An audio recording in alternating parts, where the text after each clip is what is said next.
Alpino Herlian Saputra dari kelas IN 7A Teknik Industri Universitas Bina Dharma Palembang. Di sini saya akan menjelaskan 5 critical success factor of government. Sebelum saya menjelaskan 5 faktor sukses government, saya akan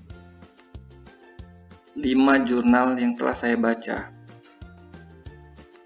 Yang pertama, implementasi e-government system dalam upaya peningkatan clean and good government di Indonesia oleh Kusuma Dwi Arumsari.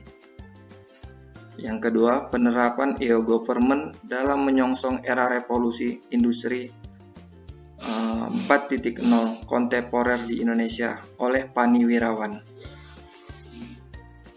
Yang ketiga, tata kelola pemerintah desa berbasis e-government menuju good government oleh Husni Taufik.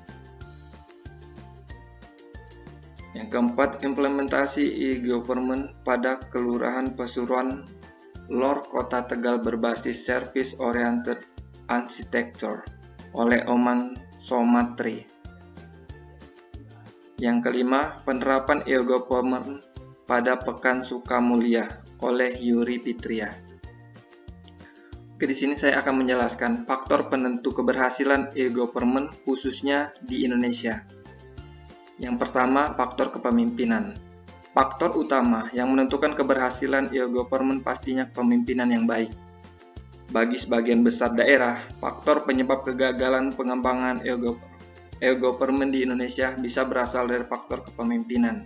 Faktor kepemimpinan dipengaruhi oleh timbulnya konflik antara pemerintah pusat dengan pemerintah daerah, peraturan yang kurang mendukung, berpihak, alokasi anggaran yang kurang, serta pembakuan atau standarisasi sistem yang tidak jelas.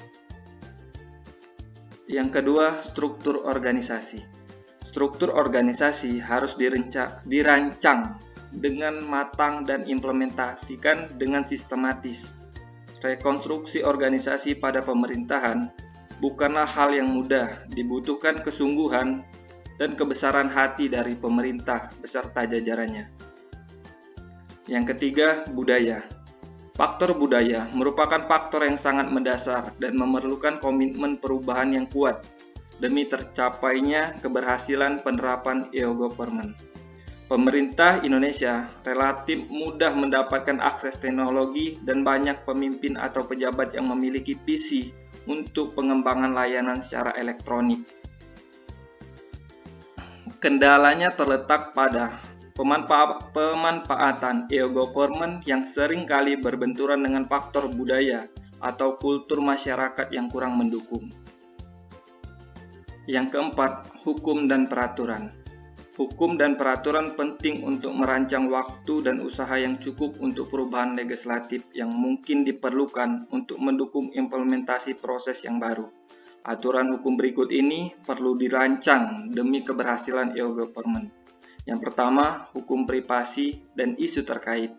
Yang kedua, hukum terkait perubahan proses bisnis dan sistematis informasi.